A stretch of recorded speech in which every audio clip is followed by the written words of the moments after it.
I said before the referendum, and I should make clear that I was on the side of Remain, that Brexit would be like a divorce, that it would take longer and cost more than its proponents expected. And once it got done, they would then have to face the reality that not all the problems were really the fault of their ex-wife. And that's pretty much proved to be right, in that it has taken a lot longer and is going to be a lot more expensive than anybody who campaigned for Brexit claimed back in 2016. The issue has become wildly complicated because of the politics of the House of Commons. In the end, Theresa May, who became Prime Minister after the referendum, has managed the negotiations of the divorce quite poorly, with the result that we haven't really got a Brexit agreement, a withdrawal agreement that commands a majority in the House of Commons. Now the analogy is more like a student who's got behind with the paper and is asking the professor for an extension. It may be that the Europeans will say no, but I'd be pretty surprised, because nobody really wants a hard no-deal Brexit. It would be disruptive for Europe as well as for Britain. So my expectation is that there will not be a successful vote on Theresa May's withdrawal agreement. There will be an extension to allow the negotiations to continue within the House of Commons, and we will get to yet another cliff edge later this year, perhaps in June, and nothing much will have changed, at which point I imagine the student will go to the professor and ask for yet another extension. This thing is going to drag on. Like many divorces, cost a lot more than anybody expected, because during all of this, investment in the UK has dipped down and the economy is clearly being affected. Well, I did warn you all.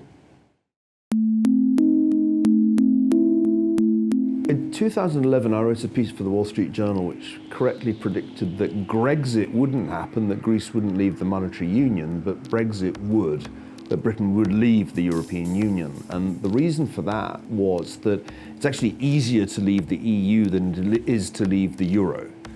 Britain isn't in the euro, didn't adopt the single currency, and so it was always more likely that there would be a referendum on EU membership, whereas in Greece, Italy, Portugal, Spain, the costs of going back to a national currency are unfathomably high.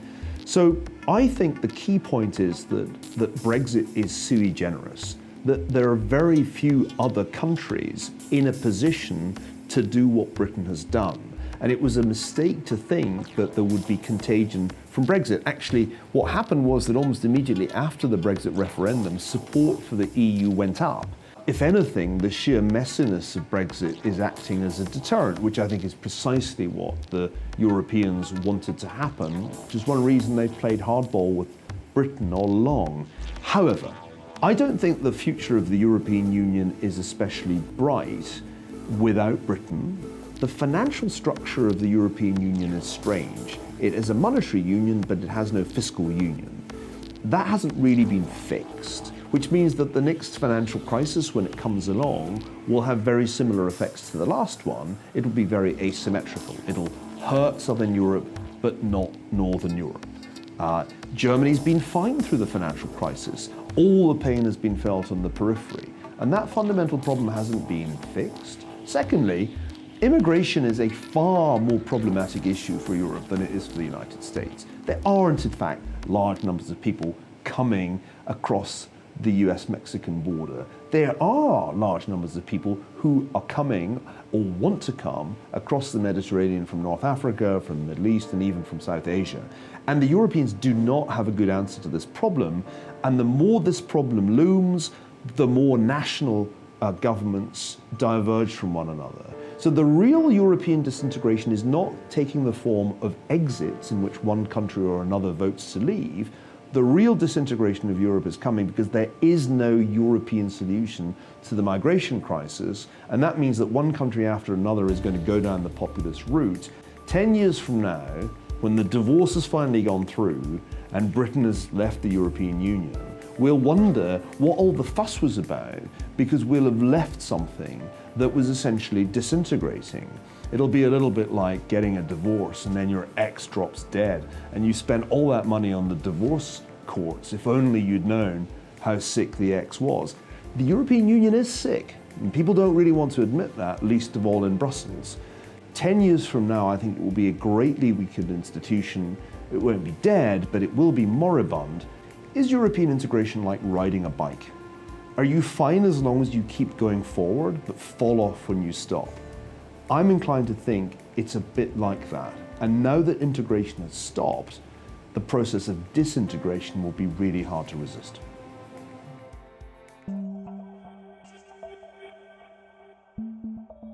I do think that economically things are going better than most Democrats or indeed mainstream economists want to admit. After all, the economy in 2018 did grow at around 3%, and if inflation doesn't show up, then rates won't go up. Under those conditions, with the Fed essentially on pause mode, ready for inflation, but not too worried about it, then I think the economy is not going to suffer a recession in 2019. I find that highly unlikely. It's not going to grow as fast because the big impetus from the tax cuts at the end of 2017 has largely gone. But if you look at the most recent numbers, investment in non-residential assets was pretty high still in the last quarter.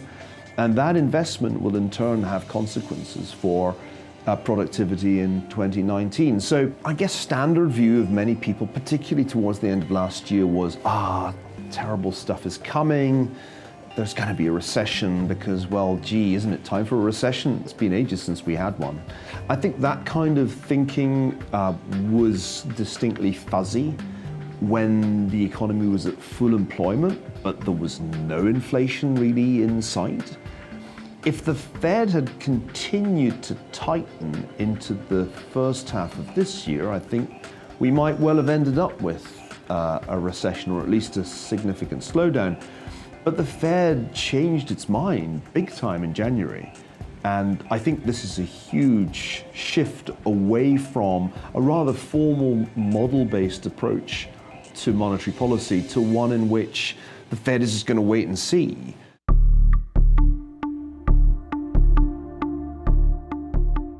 I think that because the economy is doing relatively well, there is a real tailwind for this presidency that most commentators in New York and in Washington and on the West Coast are underestimating.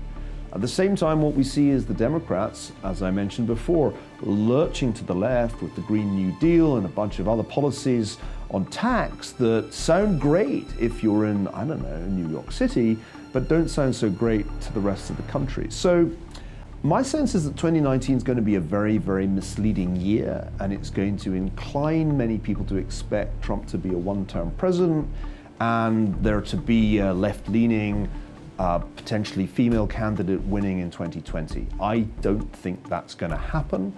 And in that sense, I think the strange compromise between Republican tax and regulation policies and populist immigration and trade policies could turn out to work quite well. It's certainly way too early to start writing the obituaries on the Trump presidency. There's no question that the erosion of trade union power is one reason why workers have lost bargaining power, but I don't think it's by any means the only explanation. Technology has played a part and globalization has played a part. Probably globalization has played the larger part, and Chinese workers in particular entered the global labor force in the 80s and 90s and into the 2000s. The returns on unskilled labor in developed countries were going to fall even if trade unions had somehow managed to preserve their power intact. And the same applies to the increasing use of technology to displace labor. So we are in a world in which the returns to labor have been depressed and the returns to capital have been significantly enhanced. Well, the most interesting number to look at is labor force participation. Prime age male labor force participation in the United States is low by international standards, and it declined really quite steeply over the last decade. The question is, does that reverse itself, or have people left the labour market never to return? And we don't quite know the answer yet. Some evidence from recent months suggests that people are returning to the workforce who'd left it. If that's so, then the labour market has more slack in it than we thought, and therefore it's not as tight a labour market as some economists had feared. Now, it's not all bad news. I mean, at some point, it seems to me the tight labour markets that we see in many countries, particularly the United States, ought to translate into higher wages. That's taking longer than most economists would have predicted. In fact, we're all kind of scratching our heads wondering why wages aren't going up faster and why inflation isn't going up faster. I think one reason that that's not happening, although there are a bunch, is that many people, even if they are in employment, are asking themselves the question, at what point does the autonomous vehicle or the iPad or whatever it is come along and make me obsolete? The bad news, if you were planning on living off relatively unsophisticated skills, is that it's not about to get better. The problem is really that many of us arrive at the moment of employment not really having acquired skills that are likely to earn us a good income. There's a big mismatch between what the economy wants and what we're educating people to do. The problem lies, I think, in large measure in public education at the high school level. There is also a problem in the college level. There's a lot of bad education out there that really equips young Americans very poorly for the modern economy. When you look at where Americans come in the league tables for educational attainment at age 15, it's kind of appalling. There is a real quality problem in public education in the United States. And that, I think, is where we need to spend much more of our attention as a society. It depresses me how little discussion there is in America today of education. It has become the invisible topic in policy debate. I think if we don't address that issue, we condemn a substantial proportion of our population to, if not poverty, then at least stagnation. They will not get out of the bottom quintile of the income distribution if that's where they started. So top of my agenda for reform would be reform education and try to give people who are in that bottom quintile a much better chance than we currently give them.